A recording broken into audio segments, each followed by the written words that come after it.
This is The Scoop for Wednesday. I'm Juanita Hurtado-Huérfano with the WMNF News headlines. In Lutz, residents are pushing back against a private school proposal that could increase flooding risks.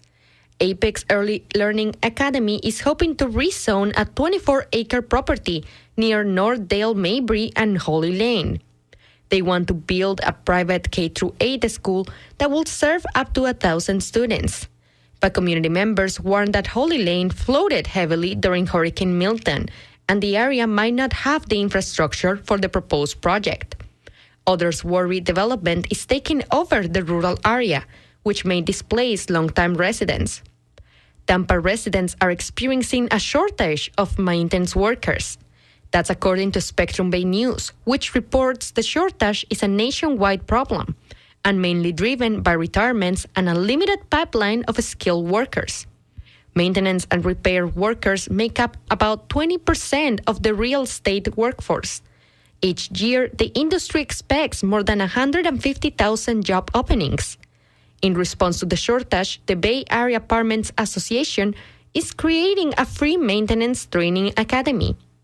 The program opens next month and allows students to be matched with property management companies after completing the training. Last week, the faculty union for the University of South Florida voted in favor of a new contract with the university.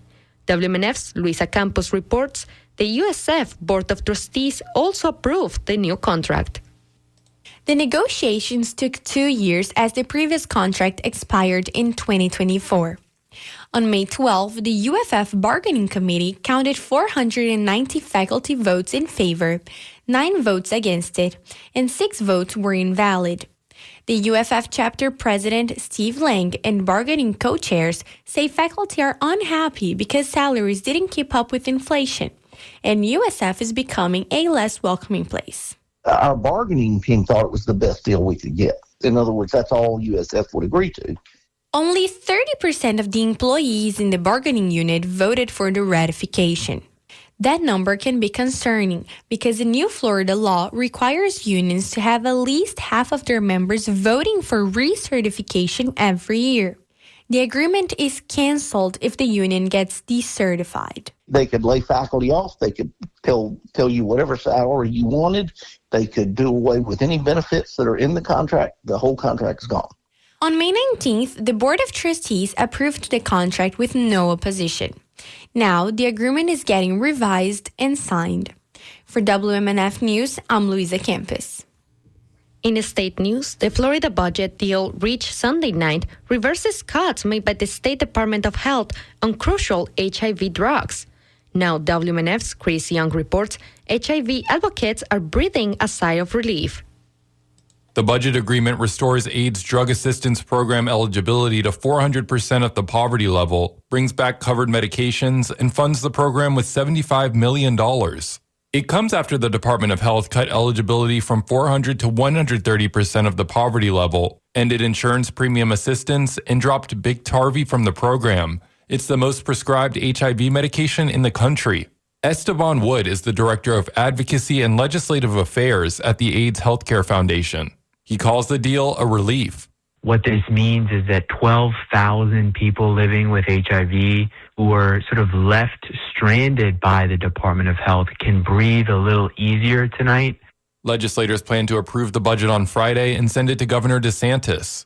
Chris Young, WMNF News. The Florida Department of Transportation opened today the new northbound express lanes on I-275 across the Howard Franklin Bridge. It extends from 4th Street North in St. Petersburg to just north of the bridge in Tampa, and are currently operating at no cost. The southbound express lanes will open over the next few nights.